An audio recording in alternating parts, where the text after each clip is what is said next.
ஏழ்தெங்க நாட்டின் சிற்றரசன் ஆவணி அருணன், அவன் மனைவி செவ்விழி திருநங்கை. இந்த தம்பதிகளின் செல்ல மகள்தான் இளவரசி கனிமொழி கண்ணுக்கினியாள். பிடிவாதமும் தலைக்கணமும் இவளுக்கு இரு கண்கள். அழகு இருக்கும் இடத்தில் ஆபத்தும் இருக்கும் என்பதற்கு இவள் மட்டுமே சரியான உதாரணம்.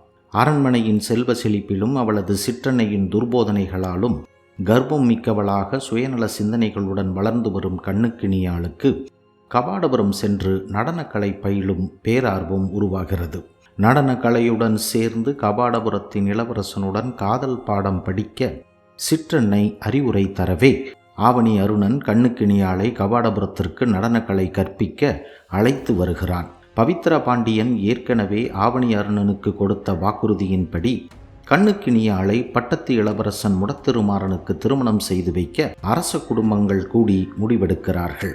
ஆனால் ஆடற்கலை பயின்று வரும் கண்ணுக்கினியாளை முடத்திருமாறன் தங்கை அங்கையர்கண்ணிக்கு பிடிக்காமல் போகிறது.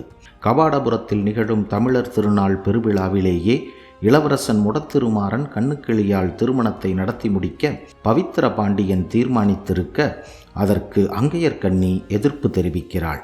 தங்கையின் வார்த்தையை ஏற்கும் முடத்திருமாறன் திருமணத்திற்கு மறுக்க கண்ணுக்கினியாள் மனம் உடைகிறாள். தன் காதலை இளவரசன் புறக்கணித்து தனக்கு துரோகம் செய்ததாக பவித்ர பாண்டியனிடம் அனைவர் முன்னிலையிலும் குற்றம் சாட்டுகிறாள். வெறி பிடித்தவள் போல கபாடபுரம் தமிழர் திருநாளில் அவள் நிகழ்த்திய நாடகங்களால் அந்த நகரத்தின் மகிழ்ச்சியே பறிபோகிறது. பேரரசன் பவித்ர பாண்டியன் என்ன முடிவெடுக்கப் போகிறார்?